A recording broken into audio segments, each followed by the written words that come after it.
name is Bridget. Today she's going to be sharing her life with us. Yay! That's right. Thank you guys for sticking with me so far. This is a community to like share your story, encourage everyone else. Not everyone can afford to pay like a psychologist and stuff. Let's help each other out and just talk about stuff. That's why we have YouTube right now. Social media is just a place for everyone to talk. So I'm going to hand over to Bridget. She's going to tell us stuff like things that are memorable, the sweet ones, the exciting ones, the sad ones, how it made her feel, and how she walked through them, how she used those feelings she had, what she did with them, and how they've all summed up to who she is now. She's an amazing person. She's so amazing, and I love her very much, and she knows already. So, here you go. Oh, first off, that was a lot of things. Okay, so first off, I'm going to introduce myself. My name is Bridget. We've been friends for a while now, so I'm happy to be here. It's a privilege. Yep, we've been seeing each other for 5 years until now. Except for on phone. So. Yeah. Okay, so first off, I'll talk about, something that made me feel good, something that made me feel fulfilled. Yeah. So I moved into the US in 2017 after graduating college in Nigeria, and then I had to start all over, which was kind of like a very humbling experience for me because, moving down here with no friends, no support system like that, so it's like it was really hard. But thank God for like people around me. I started to go to church, make new friends, and from there things got better. So that was like a very, very humbling experience for me, starting all over. Yeah, and I had constant headaches. Yeah, so I don't know if you did. But I did. Trust me. Headaches. I'm like, I can't. And like you said, you found a church, but it took like almost a year plus before I found a church. But that's cool. Yeah, it took me a few months, I guess, because before I came down here, I knew I was coming to Texas. So I knew I was coming to Dallas, so I started to Google churches around. I was doing that on Instagram, and I found that church, the church I'm going to now. I'm like, okay, there are young people here. I think I feel like I'm the only young person in my church. Really? I'm serious. I feel like I'm the only young person. But it's all cool as long as the word. I'm there for the word. So. And the worship. Please don't forget that. Yeah. The worship. So the community that kind of helped me throughout that journey, because it was like a roller coaster ride, but we're grateful. Thank God for that. Yeah. So that leading up to like this year. So by the way, guys, I graduated this year as a not dental nurse. That was history. That's history. That's enough. As a nurse, so I got my bachelor's of science in nursing, and that's one of my greatest accomplishments. She's a great chef. Yeah. She has a business. So that's one of the things that I feel good about, because I worked so hard for it, and I'm just grateful to God for making that come into like fruition. So another thing that I did was to have like the food business on the side to kind of like support myself, because I didn't really like working for people, so I'll just do like little jobs here and there, and then I started the cooking thing. I just liked doing it. It was like a hobby for me, and then it became something nice, and then I have my clients, and now I have my Bricky's Kitchen page on Instagram. Please go follow. Yes. Young CEOs, oh shit. Honest. So, are you sure this thing is recorded? But so basically that's it. I don't know if I'm missing out anything. So what struggles did you really have in school? Are there things you can pick out and say, okay, I had issues like this? Like mine, I had constant migraine. I could not comprehend things, and it was getting worse and worse, and then they found like a mass in my brain and stuff. So what were things you experienced? What were things that were exciting? What were things that like were overwhelming? How did you like work it out? For me, I would say the cultural differences. I had like the age factor, obviously, because I speak Yoruba, and it was really hard for people to understand me.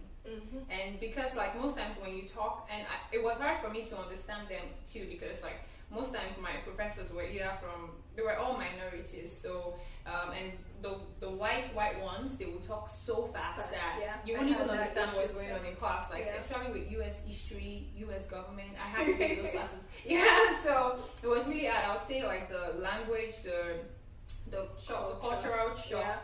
It was a whole big thing. Sometimes when you for example, something happens and I'm like, sorry, like they're like, sorry, you didn't do anything wrong. So why are you saying sorry? It's kind of weird when you say sorry. Yeah, and in Nigeria, it's like you say sorry, it's like normally, that kind of stuff. So so that I would say was a struggle for me, but with time and with like having new friends, talking to people, I started to join like community services. I started to join like what's it called now? Groups in school, small groups in school and society. Was it easy? Do you ever have like issues in like your groups and stuff? Did you ever feel like you didn't belong or you feel uncomfortable or it was like all smooth? Oh, it wasn't all smooth for real. One, because I'm black.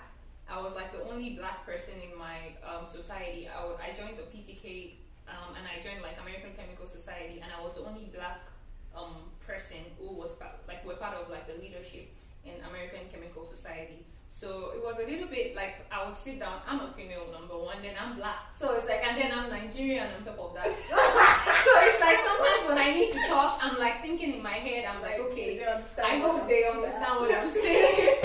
I had that issue when I started working, so I was always telling my boss, like, I don't know, I'm like struggling to hear what people are saying, and I'm like struggling to talk and stuff, but guess what? We made it. We made it. And sometimes when you feel like, when someone tells you, you have the age factor, it messes up with your mind, and you're like thinking you have that back of your mind. You're like, oh God, age, hallelujah. Oh, how are you doing? It's like it was a struggle for me. Yeah. So that alone, that was it. But one thing that helped was, I'm not bragging because I'm smart, so it kind of helped. Like people wanted to be friends with me, in as much as I wanted to be friends with them. So it was like, so I was just like, okay. So I was smart, and people would come to me for stuff. I was working in the Science Learning Center. Also, I deliberately wanted to do that as like a job, like a student thingy that you do, like get grants for, and then you can work. So I was working in the Science Learning Center, and I was helping students with sciences like biology, chemistry, and all of that. So it kind of helped, People don't really care about your accent or where you're from. When you have something to offer. When you have something to offer. So that kind of helped me throughout school. Yeah. Especially when I was getting my pre-nursing, because it's kind of different from Nigeria, where you just go straight into nursing. Here you have to go through your pre-nursing. It's really nursing, pharmacy, dentistry, and all of that. You have to do like a prerequisites before starting.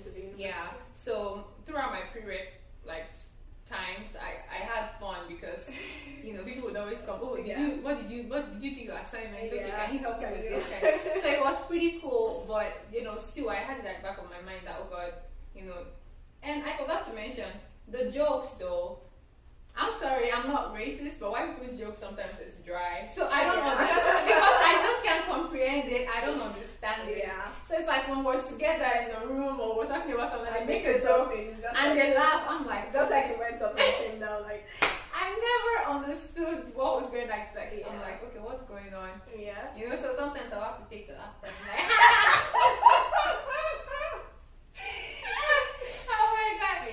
We still have to respect. Yeah, of course. We're definitely different. We can never all be the same. It's impossible. There will be no balance in life if we're all the same. So it's fine.